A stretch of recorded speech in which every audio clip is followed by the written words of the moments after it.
తెలంగాణలో జూబ్లీహిల్స్ కాన్స్టిట్యున్సీలో ఏం జరుగుతుంది? ఓటు చోరీ. ఓటు చోరీ. ఏం ఓటు చోరీ? దాదాపు 2000 నుంచి 4000 6000 వరకు ఓట్ల చోరీ జరుగుతుంది. అంటే మీరు అనొచ్చు ఓటు చోరీ అయింది భయ్, ఆల్రెడీ రాహుల్ గాంధీ కదా రచ్చ చేస్తుండే ఓటు చోరీ అయిందని, మీరేంది అంటున్నారు? ఎస్, రాహుల్ గాంధీ ఏమో ఓటు చోరీకి అగనెస్ట్గా ఫైట్ చేస్తే ఇదే రేవంత్ రెడ్డి గారు ఓటు చోరీకి ఎంకరేజ్ చేస్తున్నారు. మరి పొన్నం ప్రభాకర్ గారు అయితేంది, హైదరాబాదు ఇన్ఛార్జ్ పొన్నం ప్రభాకర్ గారు అయితేంది, రేవంత్ రెడ్డి గారు అయితేంది, అందరూ కూడా మరి ఈసీకి సంబంధం లేకుండా అంటే ఈసీకి తెలియకుండా ఆ ఐడి కార్డు ఎలా వచ్చాయో తెలియదు. దాదాపు ఒక్కటే మనిషికి 3-4 ఐడి కార్డులు ఎలా వచ్చాయో తెలియదు. అది కాకుండా ఇంకొకటి ఏంది, సేమ్ పేరు ఉంటుంది, సేమ్ వాళ్ళ ఫాదర్ పేరు సేమ్ ఉంటుంది, 3 డివిజన్లో 3 ఓట్లు. ఇంకొక తల్లిదైతే చూస్తే సేమ్ పేరు, వాళ్ళ భర్త పేరు సేమ్ ఉంటుంది, భార్య పేరు సేమ్ ఉంటుంది, ఫోటోలు మాత్రం వేరు. ఇంకోటి ఏంది, ఒక్కటే ఇంట్లో దాదాపు 30-40 ఓట్లు. అసలు ఇవన్నీ ఎలా జరుగుతున్నాయి? వందల సంఖ్యలో, వేల సంఖ్యలో ఓటర్ ఐడీలు పంచడం జరిగింది. మరి ఆ ఓటర్ ఐడీలు ఎలా వచ్చాయి? బేసిక్గా ఇప్పుడు ఒక ఓటర్ ఐడి డౌన్లోడ్ చేసుకోవాలంటే ఓటీపీ అడుగుతుంది. ఓటీపీ వచ్చిన తర్వాత నెంబర్ అడిగిన తర్వాత ఓటీపీ కొట్టిన తర్వాతనే వస్తుంది. మరి ఆ నెంబర్ లేకుండా, ఆ ఓటీపీ లేకుండా ఐడి కార్డు ఎలా వచ్చాయి? అదో క్వశ్చన్ మార్క్. అది కాకుండా ఒకే ఇంట్లో దగ్గర దగ్గర 20, 30, 40, 50, 60 అట్లా ఓట్లు. మరి అవేలా ఆ ఇంట్లో నమోదైనాయి? ఇవన్నిటికి క్వశ్చన్ మార్క్. చూద్దాం ఏం జరుగుతుందని పూర్తిగా వివరంగా చూద్దాం. నా వీడియో కనుక మీకు క్లారిటీగా ఉంటే కామెంట్ ఒకటి చేయండి, ఇంకేం చేయకండి. ఏమొద్దు, కామెంట్ ఒకటి చేయండి. నేను చెప్పి విసికెత్తా, కామెంట్ ఒకటి చేయండి. సో ఏం జరుగుతుందంటే ఈరోజు ఆల్రెడీ క్లియర్ కట్గా కేటీఆర్ కూడా చెప్పడం జరిగింది. క్లియర్గా ఆయన పేరు, వాళ్ళ ఫాదర్ పేరు, ఆ ఫోటో, ఎవరైనా చిన్నపిల్లలకైనా అర్థమైపోద్ది ఇది ఓట్ చోరీకి 100% పూలుకున్నారు మన పొన్నం ప్రభాకర్ గారు, కాంగ్రెస్ పార్టీ. అంటే ఒకే ఇంట్లో ఒక పోర్షన్లో దాదాపు 30-40 ఓట్లు ఎలా వస్తాయి? ఒక పోర్షన్లో ఎంతమంది ఉంటారండి? 2, 3, 4, 5. మహా అంటే పరిస్థితి, బీద పరిస్థితి, గతిలేని పరిస్థితి ఒక 4, 5, 10 మంది ఉంటారేమో అనుకుందాం. 10 మంది కూడా కష్టం అనుకుందాం. ఆ 10 మంది ఉండే దగ్గర 30, 40, 50, 60 ఎలా వచ్చాయి ఓట్లు? ఆ ఇంటి అడ్రస్ మీద దాదాపు 30-40 ఓట్లు ఉన్నాయి. మరి అవి ఎక్కడి నుంచి వచ్చినాయి? అవి కాకుండా మరి ఓటీపీ లేకుండా వేల సంఖ్యలో, వందల సంఖ్యలో ఓటర్ ఐడీలు పంచారు. మరి అవి ఎక్కడి నుంచి వచ్చినాయి? అది కాకుండా ఒకటే పేరుతో 3-4 డివిజన్లో ఒకే పేరు, ఒకే ఫోటో, ఒకే మనిషి, 3-4 డివిజన్లలో సేమ్ ఓటర్ ఐడీలు. ఐడి నెంబర్లు మారుతున్నాయి అంతే, కానీ పర్సన్స్ ఏమో, ఫాదర్స్ ఏమో, మిగతా అన్ని సేమ్. మరి ఎలా మారుతున్నాయి, ఎలా వస్తున్నాయి? ఇంకోటి ఏంది, ఇంకో చోట్ల ఏంది, ఒకే తల్లి, వాళ్ళ భర్త పేరు సేమ్ ఉంటుంది, కానీ ఈడ విచిత్రం ఏంది, ఆడ ఫోటోలు సేమ్, ఈడ కూడా పర్సన్ సేమ్, ఫోటోలు సేమ్ కాదు.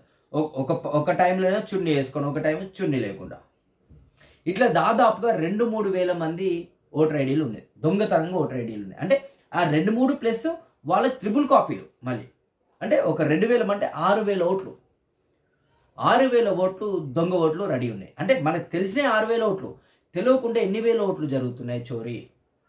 మరి దీని బాధ్యులు ఎవరు? పొన్నం ప్రభాకర్ గారు, రేవంత్ రెడ్డి గారు. తెలంగాణలో ఇప్పుడు జరుగుతున్న జూబ్లీహిల్స్ అంత హాట్ టాపిక్ ఉంది. ఆల్రెడీ బీఆర్ఎస్ సంబంధించింది. బీఆర్ఎస్ సీటు అక్కడ 90% బీఆర్ఎస్కి సపోర్ట్గా ఉన్నారు. బేసిక్గా అంటే నేను పర్సనల్ సర్వేకి వెళ్తే కూడా నాకు క్లారిటీ ఉంది. అక్కడ అందరూ కూడా బీఆర్ఎస్కి సపోర్ట్ చేస్తున్నారు. 6 గ్యారెంటీలకు దండం పెడుతున్నారు వాళ్ళు. మీకు చేత కాక మీరు మీ ఇచ్చిన పథకాలు అమలు చేయకుండా దొంగ ఓట్లు సృష్టిస్తున్నారు. ఇప్పుడు గతంలో బీజేపీ దొంగ ఓట్లు సృష్టించిందనే కదా రాహుల్ గాంధీ గారు పెద్ద అడావిట్ చేసి ప్రెస్ మీట్ పెట్టి దాన్ని క్లియర్ కట్గా చెప్పడం జరిగింది. మరి మీరేం చేస్తున్నారు? మీరు ఎందుకు దొంగతనాలు చేస్తున్నారు, చోరీలు? ఓట్లని ఎందుకు చోరీలు చేస్తున్నారు? లేదంటే బెదిరిస్తున్నారంట, ఐడెంటిటీ ఇవ్వకపోతే బెదిరిస్తున్నారంట. అది మరి ప్రతిపక్షంలో ఉన్న వాళ్ళకి జరుగుతుందా? అధికార పక్షంలో ఉన్న వాళ్ళకి జరుగుతుంది. మరి ఎవరు ఈ బెదిరించేటోళ్ళు ఎవరు? ఎలా ఐడి కార్డులు వచ్చినాయి? ఎలా ఐడీలు డిఫరెంట్ కానీ పర్సన్ సేమ్? సో దీని గురించి పూర్తిగా ఇంకా అవగాహన రావాల్సింది జూబ్లీహిల్స్ ప్రజలకు కూడా, ఆ నియోజకవర్గ ప్రజలు కూడా అందరికీ ఒక క్లారిటీ ఉంది ఎవరు గెలుస్తారు, ఎవరు గెలవరు అని. కానీ వీళ్ళు నిజాయితీగా ఓటేసినా సరే ఈ దొంగ ఓట్లతోనే అటు ఇటు తారుమారయ్యే సిచ్యువేషన్ ఉంది.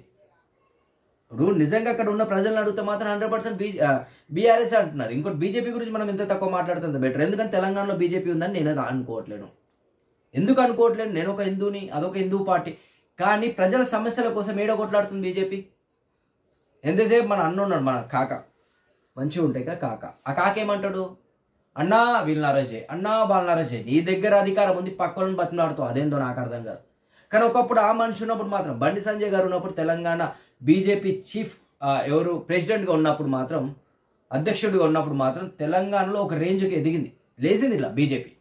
అరే ప్రతిపక్షంలో బీజేపీ ఉంటుందేమో, ఫ్యూచర్లో తెలంగాణలో బీజేపీ వస్తుందేమో అనే అంత లోపల దాని మీద నీళ్ళు చల్లారు, ఎవరి పని వాడు చేసుకుంటున్నారు. సో బీజేపీ ఉంటుంది అంతే, ఉంటుంది తప్ప వాళ్ళు ప్రజల గురించి కొట్లాడరు, ప్రజల గురించి పట్టించుకోరు. వాళ్ళకి అధికారం కావాలి అంతే, వాళ్ళకు ఒక పొజిషన్ ఉండాలి అంతే, ఇంకేం సంబంధం లేదు.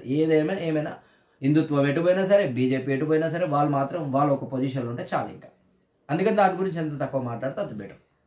సో ఇక్కడ పోటీ ఎవరికి, కాంగ్రెస్కి బీఆర్ఎస్కి, టీఆర్ఎస్ బీఆర్ఎస్ కాంగ్రెస్కి పోటీ.